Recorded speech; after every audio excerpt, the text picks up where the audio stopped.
Hello students, today we are going to discuss about accounting in not-for-profit organization. आपने देखा होगा कि 11th में हमने बहुत सारे टाइप ऑफ ऑर्गेनाइजेशन पढ़े थे, जैसे पार्टनरशिप हो गया, कंपनी, सोल प्रोप्राइटर, ये सब वर्क करते थे प्रॉफिट अर्न करने के लिए. In accounting for not for profit organisation हम ये देखेंगे कि जो ऑर्गेनाइजेशन रहते हैं बिना प्रॉफिट के जो काम करते हैं उनकी अकाउंटिंग कैसे होती है ना. तो सबसे पहले हमें ये समझना पड़ेगा कि ये ऑर्गेनाइजेशन होते कौन. एक तो इसका मीनिंग देखते हैं. Not for profit organisation are those whose main objective is to conduct philanthropic activities for social welfare rather than earning profit. ठीक है. अब इसमें एक वर्ड है फिलैंथ्रोपिक एक्टिविटीज़. अब ये क्या चीज़ है? तो फिलैंथ्रोपिक एक्टिविटीज़ होता है चैरिटेबल एक्ट्स, यानी ऑर्गेनाइजेशन चैरिटेबल एक्ट्स करते हैं, सोशल वेलफेयर के एक्ट्स करते हैं, वो किसके अंडर आते हैं? नॉट फॉर प्रॉफिट ऑर्गेनाइजेशन के. ठीक है.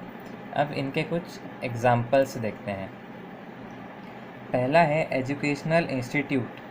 एजुकेशनल इंस्टीट्यूट में स्कूल, कॉलेज, यूनिवर्सिटीज़ आ जाएंगे. सोशल ऑर्गेनाइजेशन में आते हैं आपके लाइब्रेरीज़ और हॉस्पिटल्स. रिलीजियस ऑर्गेनाइजेशन इसमें आएंगे टेम्पल, मस्जिद, गुरुद्वारा, चर्च, ये सब काम में आएंगे रिलीजियस ऑर्गेनाइजेशन.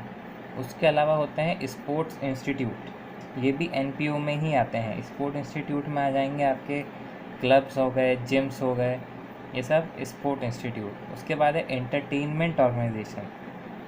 अब इसमें आते हैं music academy, dance academy, theatre academy, मतलब जहाँ पे भी आपको सिखाया जा रहा है वहाँ प्रॉफिट मोटिव नहीं यूज़ होता है. ठीक है. उसके बाद है प्रोफेशनल ऑर्गेनाइजेशन. प्रोफेशनल ऑर्गेनाइजेशन यानी कि बहुत सी कमिटीज़ बनती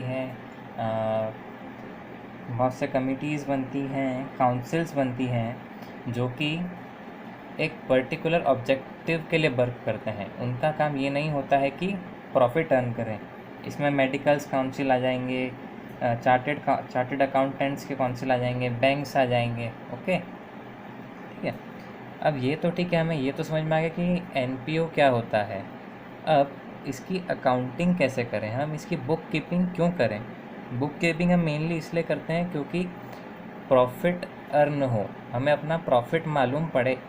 ठीक है. फाइनेंशियल स्टेटमेंट्स हम इसलिए बनाते हैं ताकि हम अपना प्रॉफिट पता कर पाएँ. पर इसमें तो हम प्रॉफिट के लिए वर्क ही नहीं करते हैं, तो फिर इसकी बुक कीपिंग क्यों करें?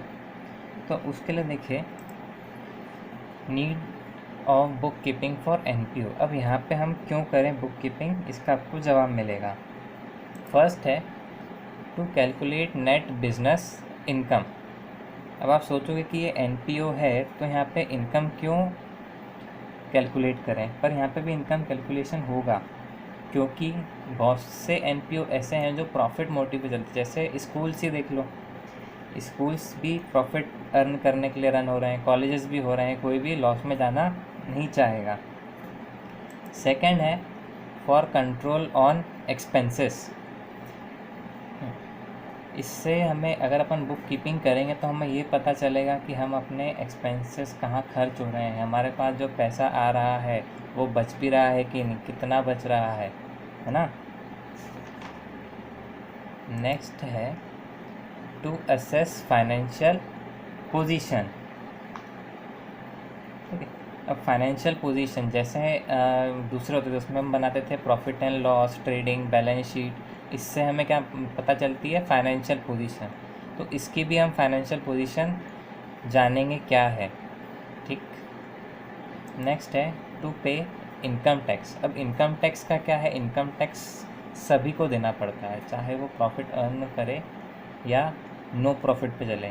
बस इनको कुछ फ़ायदा हो जाता है कि कुछ एग्जेम्पशन मिल जाते हैं इनकम टैक्स. एक लिमिट तक ये टैक्स फ्री रहते हैं, उसके ऊपर इन्हें टैक्स देना पड़ता है. और जब भी आप टैक्स देंगे तो आपको ज़रूरत पड़ेगी आपके अकाउंट्स की बुक कीपिंग की.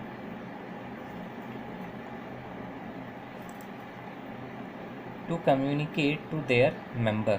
अब एनपीओज़ में ट्रस्ट्स आते हैं, ट्रस्ट आ जाते हैं, ऑर्गेनाइजेशन आ जाती हैं बहुत सारी, जहाँ पे क्या होता है, लोग डोनेशन देते हैं।